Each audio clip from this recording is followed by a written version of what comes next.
How has Designtunnel helped you with your podcast area?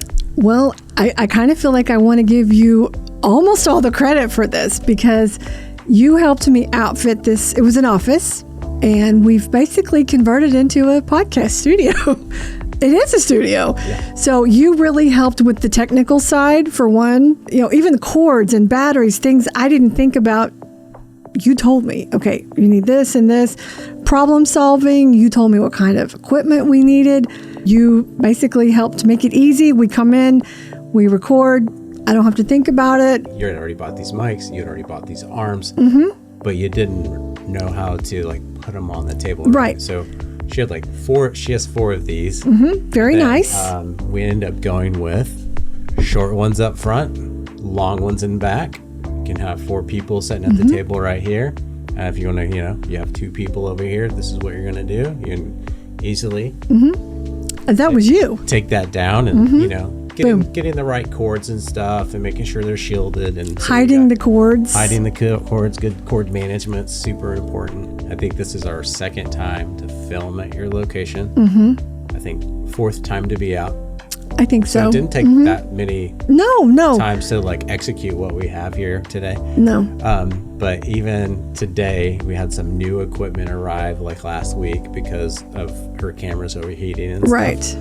And me and my team had never messed with it, but we still figured it out today.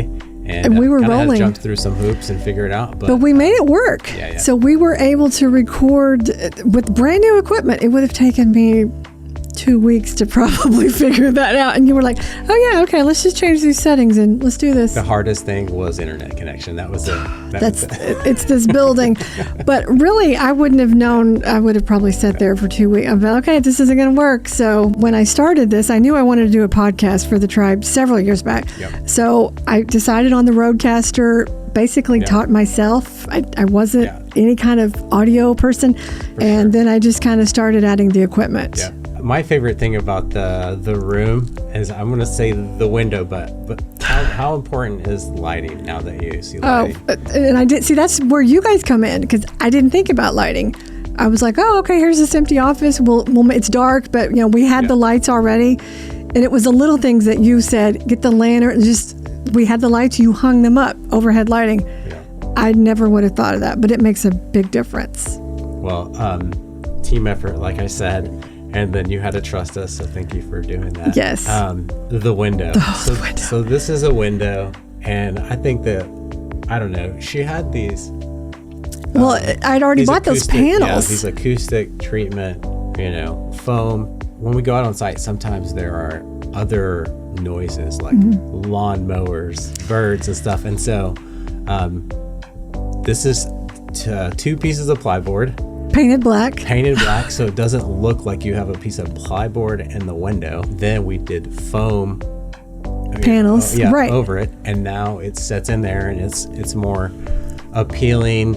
And it works do you ever too. hear lawnmowers now? No, and actually, if you remember last time you were here, they were weed eating outside. Yeah. We didn't even hear that. I was like, that's why we did that. And it was like you said, team effort. Yeah. So you kind of took. I guess in my head, I had this vision. Okay, here's how I want it to look. How do I get this end result? Yeah. So you had a bunch of equipment you already purchased too. And so you're like, hey, how can we make this work? Yeah. So we came up to look at your equipment, look at the room, and then figured out what else we needed to buy based off of your vision and the room that you had. Right. And a lot of it was just simple, inexpensive things.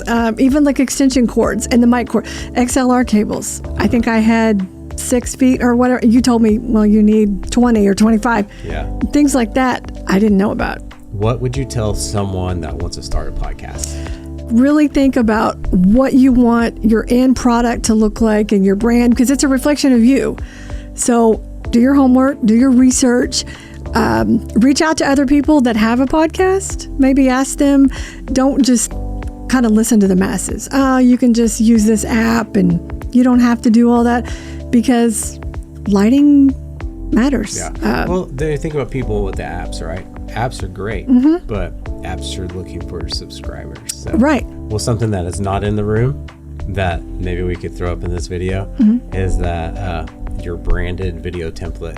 How important is that to what you guys are doing? Well, it is important. And that's something that I wasn't even thinking about. But that matters too.